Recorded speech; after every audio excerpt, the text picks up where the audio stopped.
Let's make the Tarantula faster. The last time I showed you Tarantula, it was a pretty fast car. It was so fast that putting in like supercharged batteries in there, 1.62 volt alkalines, would cause this car to course out, and I had to bring the voltage down to about 1.45 or under to get it to stay on my little mini track at home. Now, I had improved on the design a lot. Besides the color designs here, I made everything black as you see here, pretty cool. I had this as the body damper before, this neon green, and now I made everything black, so pretty cool. Everything is color matched now. I also have right here a tail damper, and this kept the car on the track even better than it stayed on before. So now I can put in 1.62 volt batteries in here, and this will go lightning fast around the track, 38 kilometers per hour, and stay on that little mini track that I have at home. Now, if I let it run continuously beyond 6 laps, there might be a problem. It might go a little too fast, but once we drain the batteries a smidge, this thing will go around the track what seems like forever. Pretty cool. And I improved the front. I no longer have that X shape that I had before. So now I put a traditional front plate on this car so that all of the rollers are swept back rather than sticking up on the front. So a lot of people criticize me by saying that having the rollers in an upward position with the wings aiming upward, there's a lot of drag resistance going on. Actually, they didn't actually say that it was drag resistance. They just told me that that's not a good design. And I said, why? And I think they alluded to drag resistance, but they never quite said it. So I was like, yeah, it must be drag resistance. So I changed it so that everything is swept backwards here. So yeah, when this is moving along the track, it's sweeping everything back. And truth be told, if I were to improve this design a third time, I would place basically the DXN front plate on top of this so that I can have this little like switch kind of thing so that it would bend back a little bit, like goes from here bending back a little bit. So yeah, it has like this little switchblade design that a lot of people at DXN Racing use to win their races. So pretty cool. Now, here's the thing. Sometimes on the old design, the one that had this, when it would go around the track too quickly, sometimes it would catch on the edge of the track. And so it would end up being something like this, where it just stops and gets caught on the edge of the track. So I fixed that by putting an underguard under here. So here we have an underguard, and it's aimed in a curved way that way, down curved. So instead of being up curved, or was it the reverse? I don't know. But it's like this. The shape is like this. So there it is. And here, so if the car hits the edge of the track, it'll slide off and it'll continue its journey. Pretty cool.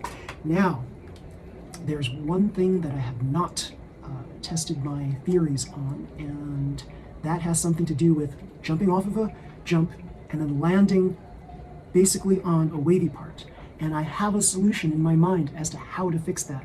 I have the perfect solution for that, just like I had a perfect solution for this. And this little solution here fixed this catching roller problem. Yeah, so here on the rear, I'm sorry for going all over the place here, but I just love this little tail damper here. This flips up and down. It uses a lead weight.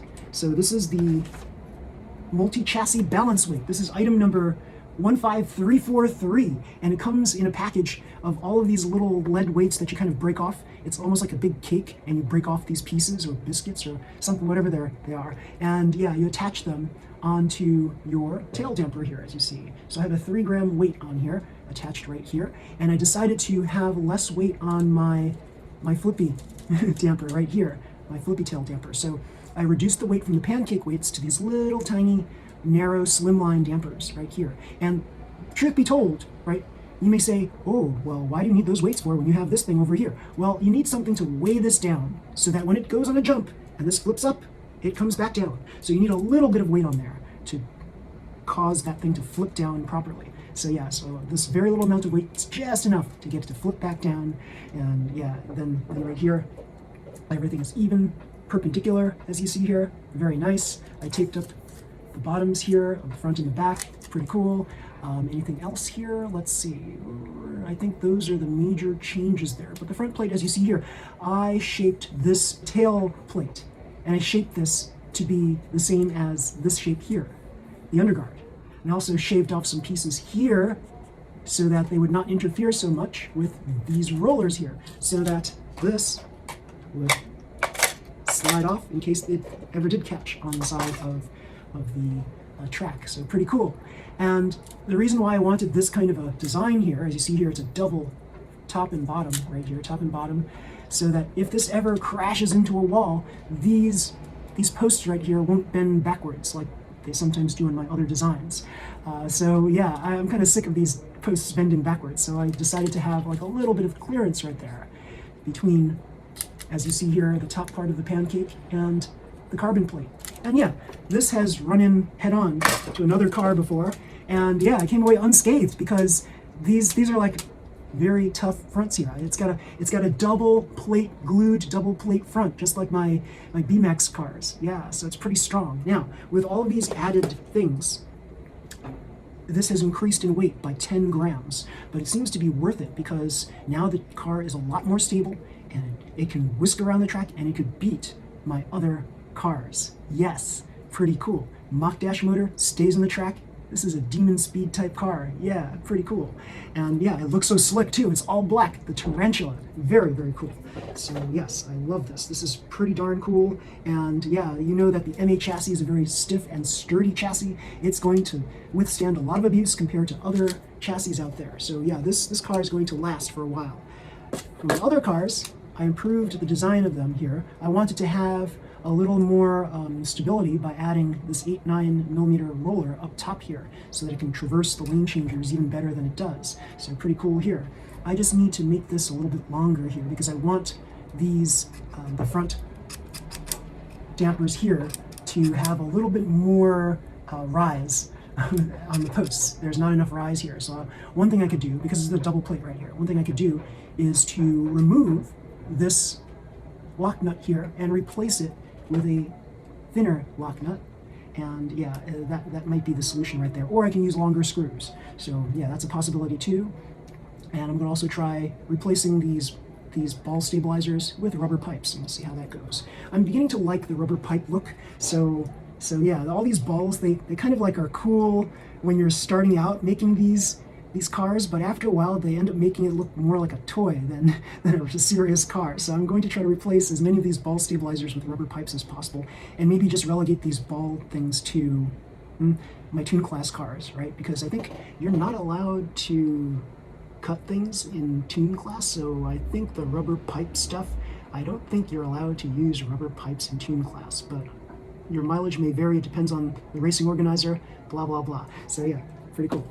And then I took a look at my son's car and I said, you know what? Those O-ring rollers were slowing his car down a lot, and they weren't really helping his car with stability because I had those rollers above this front plate, so it wasn't as stable as it should have been. It could traverse some tracks, but it wouldn't stay on all tracks. Now this stays on all the tracks because I moved these rollers to the point where it is a little below the midline of the middle axle of the wheel, right? So you want to get your roller, the front roller, to be level with this or below so that it's more stable. So you want to get at least one roller there. And if you have a roller on top, that should be better than what I have here, right? But I wanted this here to kind of like make this car slow down a little while it's traversing the lane changer. That's why I have this. And this worked out very well on Firefly. So basically I've transformed this car into what was the old Firefly design.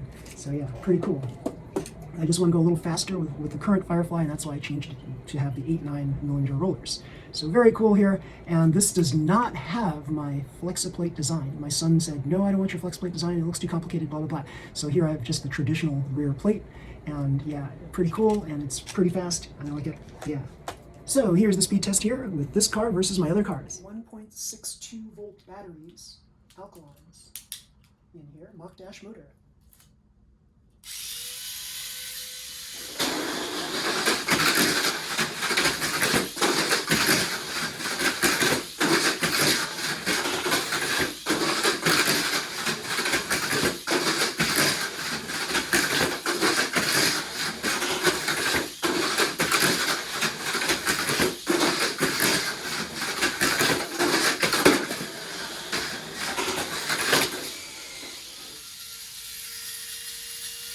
Ooh, except for that last crash, this was going around really well. So this was 9 turns I had it, 9 laps I made it go on. If it did a 6-lap race, it would have won. So pretty cool, pretty cool. And yeah, I like the fact that there is this bumper in the front so that I don't get like any harsh bend backs on the posts here on the front damper weights. Yeah, so I've got this rear damper weight that I added. It's about 3 grams of weight, and so because of that I decided to lower the weights here. I still need a little bit of weight here because as this goes up it needs to come down, and the weights definitely bring this whole structure back down. So everything's resting on these rubber pipes right here so that there's no negative camber. Now, some of the other things that I did here, I recreated my body damper using black car catcher material. It's a little stiffer now than before, so it doesn't rock a little bit from side to side. I would have liked it better if I used the Winning Bird cowl, because that looks more like a tarantula than this does, but that's fine. And a new addition here is the rear tail damper here, as you see, 3 grams of weight with body catcher, with car catcher material right here. Pretty cool. And yeah, I shortened the front because I no longer have those X antennae, those legs sticking out left and right like I did in the previous version of this car. Now it's got a more traditional front, as you see here. So it's got a rounded front, and now things, and there's probably a good explanation for why you don't want legs sticking out like that. It's because you're creating all of this extra drag resistance. So with the rollers swept back rather than forward, you get better drag resistance, or less drag resistance than if they were up like this. So it makes sense over here, right? On the rear, the legs are going that way, so there's very little drag resistance there. So to improve upon this design, still considering rubber bands on here, O-rings, to keep this locked in place while it's traveling around, because I feel it is losing a little bit of power, a little bit of maneuverability by having this rock a little bit like this. So work on that perhaps in version 3.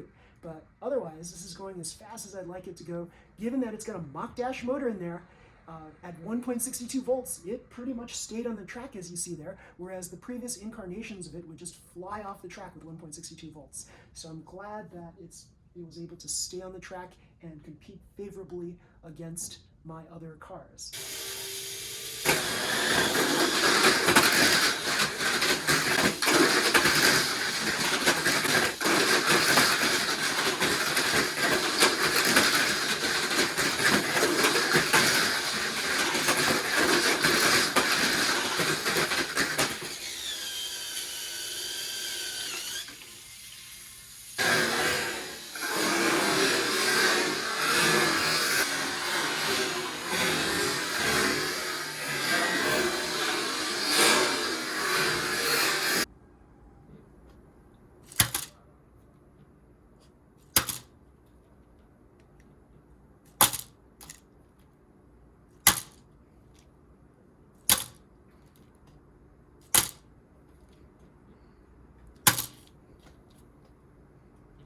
So yes, truly, truly amazing. Love this, love the build, and yeah, it's pretty fun to build something like this. MA chassis, I never would have considered it until last week. And so yeah, this is like one of those cool things here where you want to go outside the box sometimes. You want to try something new.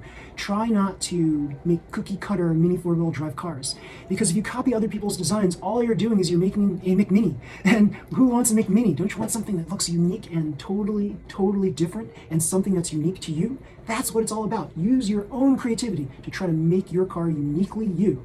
Yes, if you like this video, please slam the like button, subscribe to my channel. You'll see more videos just like this one. Until next time, everybody, see you. Bye.